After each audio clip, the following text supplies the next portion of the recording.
I drew this rather quickly. It might not be a very good drawing, but it was meant to be a ball on a table. But anyway, here's what we're going to do. I need a volunteer. Do you want to come and volunteer then? Come forward. So could you pick up the truth-telling necklace? Now, have a look in front of you at the box I've put down. Is there a ball in front of you? Well, personally, I think it could be a ball or something that... Yeah, I think it is a ball because balls are normally all round. And is there anybody here who thinks that actually there's a different answer to give? What would the necklace make you say? There's no ball. Why? Because a ball is a sphere and it's a 3D shape. So did everyone hear that? The ball, the answer should be no, says Charlene, because a ball is a 3D shape and it's a sphere. So what would be the true answer, do you think? I think the true answer would be what you personally think. And can you quickly explain why?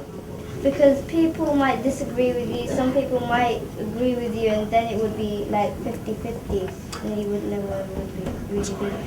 Thank you very much indeed. Charlene, have you got something to say about this? I actually agree with her because people have different visions. So if you saw, to me it looked like a circle or a moon, but to other people it would probably look like a ball. So if your vision is like, it has signals to your brain, so some people will say it's a ball or some people will say it's a circle or a moon. It depends what you see in front of you. You didn't specify what type of ball. So what does that mean when you're wearing the necklace of truth? You should have said that there was a ball. I should have said that there was a ball. They should have said. Thank you very much indeed. I've just opened the box, and in the box There's a ball. Okay, so it's now been revealed that inside the box all along was a ball. And the question I asked when Kirsten and Charlene came up was, is there a ball in front of you? Kirsten said, there is, because the picture on the front looked like one. And Charlene said that there isn't a ball in front of her because a ball has to be spherical, has to be 3D. So did either of them tell the truth? Did either of them lie? They didn't know that there was a ball in the box, so they were lying. So if you don't know there's a ball in the box, are you lying?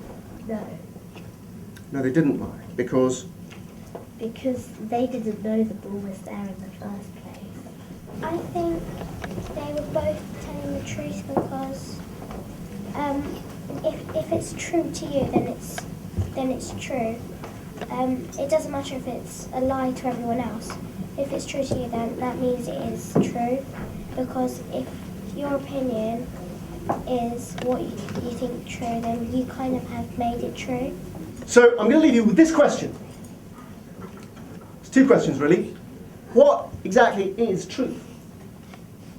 Unfortunately, we don't have time to explore this today.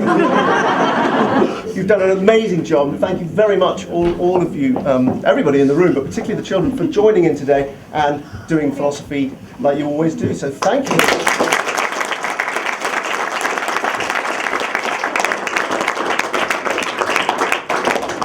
Are there any philosophers in the room?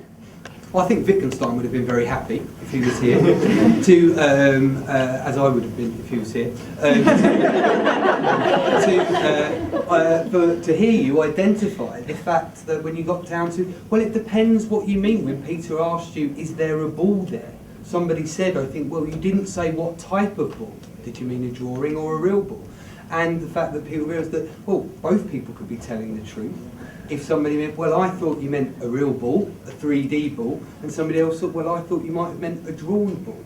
So Wittgenstein, who is a very famous philosopher in the 20th century, some of you definitely thinking the same things that he did. Excellent.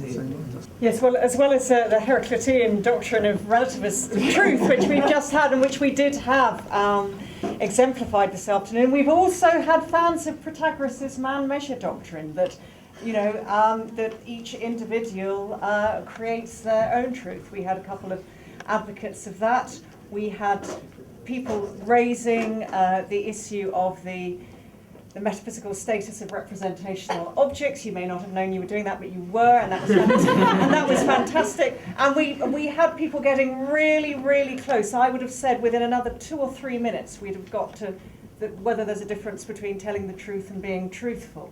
So we were very, very close to that, and I think in a class with time for a few more questions, that would have happened. So I thought we had metaphysics, epistemology, aesthetics, and the fringes of ethics. So fantastic. Also, I need to know who's got my truth necklace.